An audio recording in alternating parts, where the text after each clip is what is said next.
New York, United States. U.S. lawmakers have overwhelmingly passed a bill that denounces the killing of civilians in Yemen's war, though language in an earlier version about cutting military support to the Saudiled coalition was scrapped.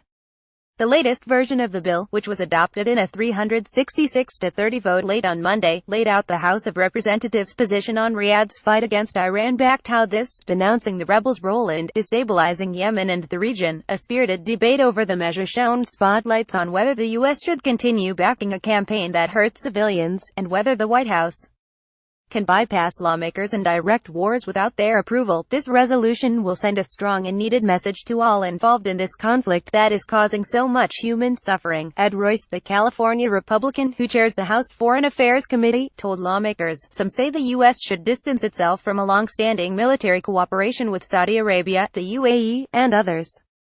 But this would only strengthen Iran's malign influence in the region, and would not solve the humanitarian crisis. Indeed, it would likely worsen it." An earlier version of the bill, which was introduced by Ro Khanna, a Democrat from California, called for ending all U.S. military to support to Riyadh's campaign, but this was ditched in favor of language that could garner more votes on both sides of the aisle. Khanna, who spoke with Middle East Eye about Yemen last month, claimed a victory by saying his new version highlighted Washington's military role in Yemen, and because he had managed to get it passed in the Republican-controlled House, read more support for Saudi Arabia's war in Yemen targeted by bill in U.S. Congress. But he also noted that the non-binding resolution will do little to stop Washington providing Riyadh with intelligence for targeting fresh supplies of weapons and refueling Saudi and UAE warplanes mid-air while on bombing runs. Enough is enough. The U.S. must stop providing military support to Saudi Arabia, Khanna said via Twitter. Saudi Arabia's blockade of Yemen's largest port means that civilians suffering from disease and hunger are unable to get the food and medicine they need to survive. Khanna's original version of the bill referred to the War Powers Act, an often cited but seldom used law from the 1970s aimed at constraining the White House from waging wars without congressional backing. Executive overreach has been debated repeatedly since 9/11. Shortly after the 2001 attack, lawmakers passed an authorization for use of military force AUMF against al-Qaeda. It has since been used to justify wars in Afghanistan, Iraq, Somalia, Yemen and many other places.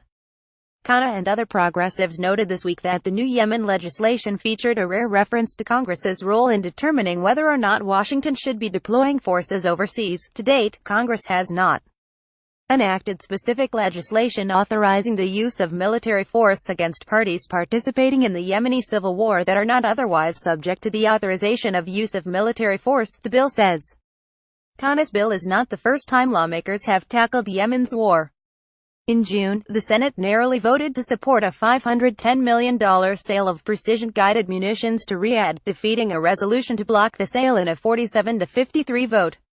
A year earlier, the House voted 204 to 216 against blocking the transfer of U.S.-made cluster bombs to Saudi.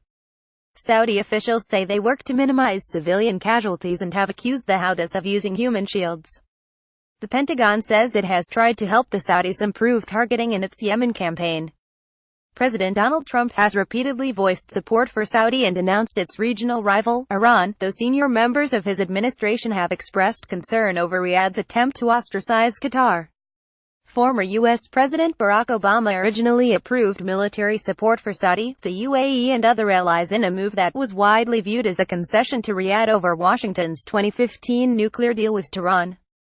U.S. and British backing has become increasingly controversial as the war has dragged on much longer than expected, claimed more than 10,000 lives, sparked a virulent cholera outbreak and forced 2 million people to flee their homes.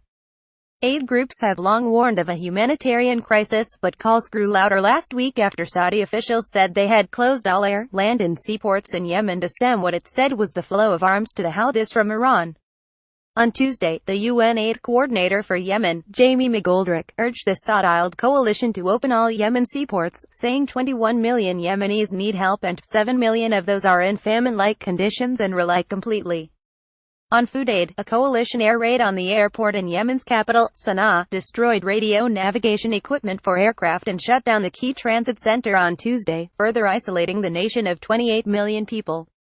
On Monday, Riyadh's UN ambassador, Abdallah al-Mulimi, had said the government-held ports in Aden, Mukalla and Al-Mocha, as well as airports in Aden, Sayyin and Socotra, would be opened within the next 24 hours. The conflict pits President Abdrabbu Mansur Hadi's Saudi-backed government, which controls south and eastern Yemen, against the Houthis and other rebel groups in a shaky alliance with forces loyal to ousted President Ali Abdullah Saleh.